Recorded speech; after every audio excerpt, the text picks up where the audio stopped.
Hey guys, so in today's video I'm going to be talking about some of the books I'm currently reading and do a little bit of an update on my Spook-a-thon reads, and yeah, I'm just going to go ahead and tell you what I've been reading. And sorry if my hair looks a complete mess in this video, by the way. I've been running around today. I took my son to the park on the swings and having a walk around. I've been cleaning, I've been shopping, so yeah, it's been a busy day. So while I had some spare time, I thought I'd quickly film this video. So these are the books that I'm currently reading or have read. First off, I'm going to talk about The Ghost Hunters by Neil Spring. I have finished reading this book and it was good. Not 100% what I was expecting, but it wasn't a bad read. It was entertaining. It kept me interested. It wasn't one of those stories where it wasn't like thrilling, like it wasn't fast paced. It was quite a slow read. It was set over quite a bit of time, a few years, and it kind of actually followed more the characters than the hauntings in this book. So this book is centred around Borley Rectory, which is supposed to be the most haunted house in England, but it doesn't really centre, well, I say it centres around the book, it doesn't really centre around the book. It centres more around the character Sarah Gray. So the characters in this are Harry Price, who is a real person in real life, and Sarah Gray. I don't know if she was a real person in real life. I did do some research after I finished reading this book, and there was lots of information out there about Harry Price, but I couldn't find anything on her, so I'm guessing she's a fictional character. But I really liked her story. She is Harry's assistant, and Harry is a person who investigates psychics and mediums and haunted locations and basically debunks them. He's trying to figure out whether they're real or whether they're fake. He likes to expose fraudsters, and in the midst you're not very sure whether he's real or he's kind of a fraudster. His morals are questionable in this book. He does some not very nice things and nice things, so you don't really like him as a character. I do really like Sarah though, and obviously it's her story, it's following her. It's actually like a manuscript, so this follows a man at the beginning who is reading her story basically, but you kind of forget that until the very end. But it's following her life and her ups and downs whilst working for this man, and kind of did she make the right decision, you know, going with him, or should she have not accepted the job and, you know, gone a different way with her life. So there's a lot of chapters on her questioning whether she's done the right thing following him or not, and her kind of doing her own investigations. And of course there are some spooky things that happen around this house, around the rectory. They visit it several times throughout the book, and different things happen each time whilst there are different families living within the rectory. So I might do some more research on the actual house that they are that they refer to in this book.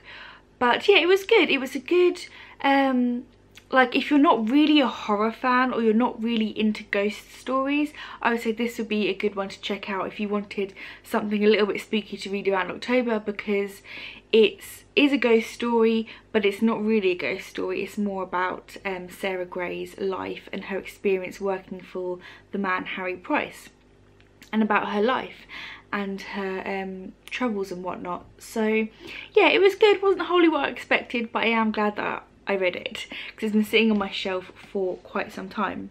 The next book which I'm currently reading is Home, and this is again not really what I expected. I will do a full review on this when I finish reading it, but so far I'm enjoying it, but I'm finding the main character a little bit questionable. I'm not really connecting with her at the moment, and I'll explain the reasons why in my full review. This one, Haunted, Home I'm about 140 pages into, and Haunted I am 40 pages into. This one I'm struggling a little bit with, which I'm surprised, because I thought this would be the one that I was going to read the quickest. Because like I said in my Spook-a-thon video, this book was the one that I really was excited to read, but I'm finding it a little bit difficult to get into, just because the stories are a little bit disjointed so far, and it's trying to be like gory but over substance. So far the stories haven't been that great. It just feels like it's trying to gross you out basically, which is a hard thing to do for me because I read a lot of gory and horror books and watch a lot of those kind of films. So far it's okay, but I'm not that far into it. I'll judge it more harshly later on. Agatha Christie, I've just glanced at this one. I haven't really started that one. That's still to be read on my Spook-a-thon. And actually I've ended up reading two short story books. The first one is The Signalman by Charles Dickens. This is a reread for me. I reread it every year around October time. It's really, really good ghost story. It's very, very short. I think it's only like 30 pages because there's also another story within this book. But it's basically this fantastic ghost story where this gentleman sees this ghostly figure on the tracks, and he goes down to Signalman's cabin to talk to him, and the Signalman is telling him a story of this ghost keeps appearing on the tracks and is warning him against impending danger on the tracks. And so each time this ghost has appeared, something bad has happened, and the signalman sees this ghost and he's trying to figure out what's happening, but he's not quite sure what's happening. And it does wrap up very nicely. It's kind of quite a chilling, melancholy kind of story. It's a really, really great ghost story. I really like this. Like I said, I reread this for the past couple of years actually, and I really enjoy it. So this is a great one. I highly recommend it. And I then read Short and Spooky Stories by Louise Cooper.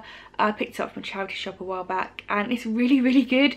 They're very short stories. They're like literally 2 pages each, and it's meant for like children obviously, but they're actually really, really good. They're quite funny. I think this is would do both well for children and adults. I enjoyed them. I found them very, very amusing. Some of them are just like little verses like here, very, very short, and you know, they're quite funny. It's like have a swim, tropical beach, 2 big sharks, snap, half each. So just funny little verses like that, and I think it's really fun and really good. So I do recommend this if you can find it and pick it up. Like I said, I got it from a charity shop, so I don't know how readily available this book is now. But it had, the other reviews on Goodreads were also really good. It didn't have many, but there was a few on there, and they were all, you know, singing the praises as I am. So yeah, I highly recommend this. This would be good for children around Halloween if you're a parent and you're looking for something to pick up for your child that just have, like I said, there's over like 40, even more than that. There is 95 stories in this book, and it's a very short book, so that's how short the stories are. So you could read like 1 a night in October. That would be really cool for your child. So I'm definitely gonna do that when my son's old enough. But yes, that's pretty much all I've been reading so far this week. So I finished one book off my Spook-a-thon, 2 other books. I am making my way through these 2, and I've yet to start this one.